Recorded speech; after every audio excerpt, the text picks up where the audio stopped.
வணக்கம் நண்பர்களே. இப்போ நம்ம எந்த இடத்துல வந்துருக்கோம்னு பார்த்தீங்கன்னா தஞ்சாவூர் மாவட்டம் திருக்காட்டுப்பள்ளி. இந்த பாலம் வந்து பார்த்திங்கன்னா கொள்ளிட ஆற்றில் இருக்குது. வடக்க பார்த்திங்கன்னா திருச்சி டிஸ்ட்ரிக்ட்டு நியரஸ்ட்டு சிட்டின்னு பார்த்திங்கன்னா புள்ளம்பாடி. அதுக்கடுத்து பார்த்திங்கன்னா லால்குடி. ஆனால் புள்ளம்பாடிக்கும் லால்குடிக்கும் அவ்வளோவா உங்களுக்கு அப்ரோச் ரோடு இருக்கிற மாதிரி இல்லை, லேசான ரோடாக தான் இருக்குது. ரொம்ப பர்ஃபெக்டான ரோடெலாம் கிடையாது. இதுலேருந்து மேற்க பார்த்திங்கன்னா இந்த டைரெக்ஷனில் பார்த்திங்கன்னா உங்களுக்கு வந்து கல்லணை வந்துடும். கல்லணை வந்து ஒரு 15 கிலோமீட்டர் அந்த ரேஞ்சில் இருக்கும். இந்த பக்கம் பார்த்திங்கன்னா பூண்டி மாதா கோயில் இன்னும் 2 கிலோமீட்டரில் இருக்குது உங்களுக்கு. அதுலேருந்து பார்த்திங்கன்னா திருக்காட்டுப்பள்ளி ஒரு 2 கிலோமீட்டர், அங்கேருந்து பார்த்திங்கன்னா செங்கிப்பட்டி ஒரு 15 கிலோமீட்டர் 16 கிலோமீட்டர் வரும்.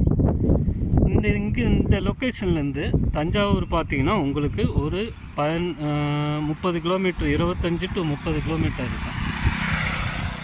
இந்த பக்கம் கிழக்க பார்த்திங்கன்னா திருமலப்பாடி அப்படிங்கிற கோயில், அதாவது திருவையாறு. இது வந்து நேராக பார்த்திங்கன்னா திருவையாறு ரைட் சைடு, கொள்ளிடக்கரையில் ரைட் சைடு பார்த்திங்கன்னா திருவையாறுங்கிறது அந்த திருவையாற்றில் வந்து ஒரு 5-6 பக்கத்துலேயே இருக்கும். பக்கத்தில் ஒரு கிலோமீட்டர் 2 கிலோமீட்டர் போயிட்டுருக்கோம்.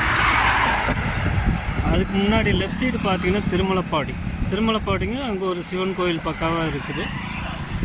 இந்த பாலத்தை யூஸ் பண்ணுறது என்னென்னு பார்த்திங்கன்னா பெரம்பலூர்லேருந்து சாஸ்ட்ரா போகிறதுக்கோ இல்லை செங்கிப்பட்டி புதுக்கோட்டை போகிறதுக்கோ இது கொஞ்சம் ஓரளவுக்கு இதான ரூட்டு.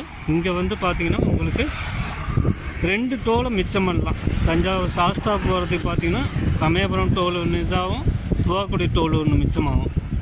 அதுலேயும் உங்களுக்கு இந்த ரோட்டை வந்து உங்களுக்கு பர்ஃபெக்டாக இன்னும் கொஞ்சம் பெட்டராக பண்ணாங்கன்னா திருச்சியில் போகிற அந்த டிராஃபிக்கை கொஞ்சம் குறைக்கலாம். அது அரசு அதிகாரிகள் கவனம் கொள்வார்களா என்று தெரியவில்லை. எனிவே இது வந்து உங்களுக்கு பார்த்திங்கன்னா எல்லா வகையிலையும் இது என்னென்னு பார்த்திங்கன்னா இந்த பாலத்தில் மெயினான இன்கன்வீனியன்ஸ்னு பார்த்திங்கன்னா அப்ரோச் ரோடுங்கிறதே அதிகமாக இல்லை. புள்ளம்பாடி ஒரு 11 கிலோமீட்டர் வரும். ஆனால் வந்து பார்த்திங்கன்னா அது கிராமத்துக்குள்ளே ஒரு 10 ஸ்பீட் பிரேக்கராவது இருக்கும். நான் இப்போ லால்குடியிலேருந்து தான் இந்த லொக்கேஷனுக்கு வந்தேன். குறைஞ்ச ஒரு 20 ஸ்பீட் பிரேக்கர் இருக்கும். ஒரு 12 கிலோமீட்டர் 15 கிலோமீட்டர் வரும்னு வைங்களேன். இந்த NH பக்கத்துலேயே இருக்குது. இதுலேருந்து ரேடியல் டிஸ்டன்ஸ்னு பார்த்திங்கன்னா இந்த டைரெக்ஷனில் பார்த்திங்கன்னா ஒரு 6 கிலோமீட்டர் 7 கிலோமீட்டர்லேயே திருச்சி டு ஜெயங்கொண்டம் சிதம்பரம் NH இருக்குது. இவங்க பக்கத்துலேயே இது ஏதாவது அப்ரோச் ரோடு இந்த டைரெக்ஷனில் நார்த் டைரெக்ஷனில் அப்ரோச் ரோடு போட்டாங்கன்னா நேராக இங்கேருந்து சிறுகனூரோ இல்லை பாடாலூரோ போட்டுக்கலாம். சென்னையிலேருந்து மதுரை போகிறதுக்கு இல்லை புதுக்கோட்டை போகிறதுக்கு இது ஒரு ஆல்டர்னேட்டிவ் ரூட்டாக எடுக்கலாம். ஆனால் என்ன செய்கிறாங்க என்னென்னு தெரில. இது பாலங்கட்டி ஒரு 10-15 வருஷம் ஆகுதுன்னு நினைக்கிறேன். 2007 அடிக்கல் நாட்டியிருக்காங்க. பார்த்திங்கன்னா 2007 அப்படிங்கிறப்போ ஒரு 10 அந்த ஏன்னா பக்கத்தில் நோட்டீஸ், அந்த இதுக்கு கல்வெட்டில் நோட்டீஸ் தான் ஒட்டியிருந்தாங்க. அடிக்கல் நாட்டப்பட்டது தான் உங்களுக்கு எனக்கு தெரிஞ்சுது.